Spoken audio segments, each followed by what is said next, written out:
প্রিয় দর্শক, আসসালামু আলাইকুম। আশা করি সবাই ভালো আছেন। আলহামদুলিল্লাহ, আমিও ভালো আছি। আল্লাহ তাআলার অশেষ রহমত সবার উপরে বর্ষিত হোক। কারণ দেশের পরিস্থিতি খুবই খারাপ, সারা বিশ্বেই পরিস্থিতি খারাপ। তাই আমি সারা বিশ্ববাসীদের জন্য দোয়া করি এবং করলাম। তো আমার দর্শকরা দেখেন, আজকে আমি শৈল মাছ ছোট ছোট করে ভুনা করব, মানে দো পেঁয়াজু করব। এই শৈল মাছটা এইভাবে খেতে ভালো লাগে। আমি মাছের টুকরাগুলি দিয়ে ছোট ছোট পিস করে এইভাবে ভুনা করি, আর মাথা, লেজ এইগুলা দিয়ে একটা সবজি দিয়ে রান্না করি। যে কোনো একটা সবজি সামনে থাকে সেটা দিয়ে আমি মাথা, লেজটা, থোতা দিয়ে এইগুলা দিয়ে রান্না করে ফেলি।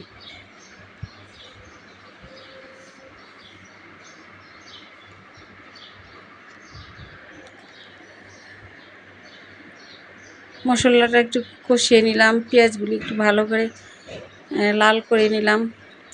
পেঁয়াজ লাল করলে তরকারির ফ্লেভারটা ভালো আসে।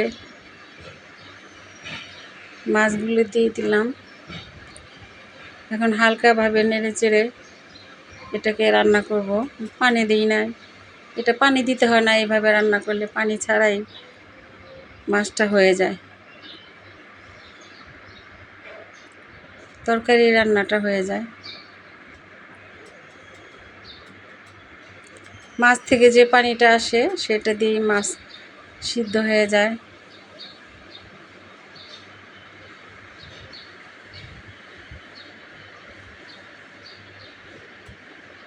আর বিশেষ করে এই মাছটার মধ্যে হলুদ আর আদা রসুন দিতে হয়, ধনিয়ার গুঁড়া দিতে হয়, কিন্তু গুঁড়া মরিচটা কম দিতে হয়। তো সেইটা পূরণ করতে হয় কাঁচামরিচ দিয়ে।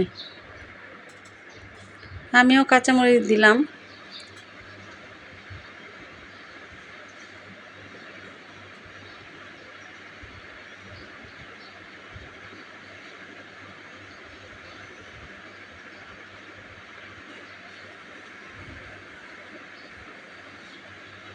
এই যে এখন প্রায় রান্না শেষ, কাছাকাছি।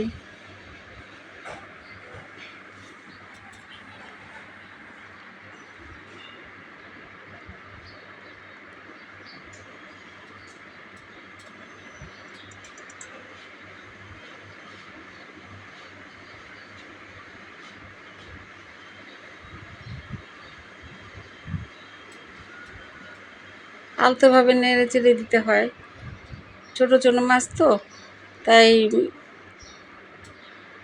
বেশি জোরে বা তাড়াহুড়া করে নাড়লে এটা হয় ভেঙে যাবে। তাই আমি আস্তে আস্তে নাড়াচাড়া করলাম।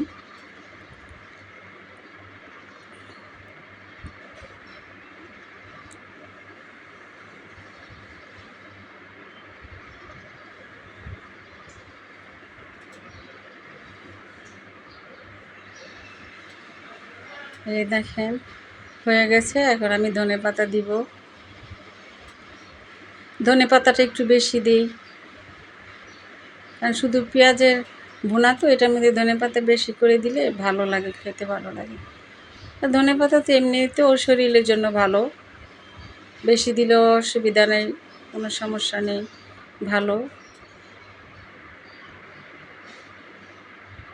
তো আমার দর্শকরা, রান্নাটা কেমন লাগলো, কেমন হইলো, দেখতে কেমন লাগলো, ভালো লাগলে ভিডিওটা লাইক, কমেন্ট, শেয়ার করবেন, সাবস্ক্রাইব করবেন।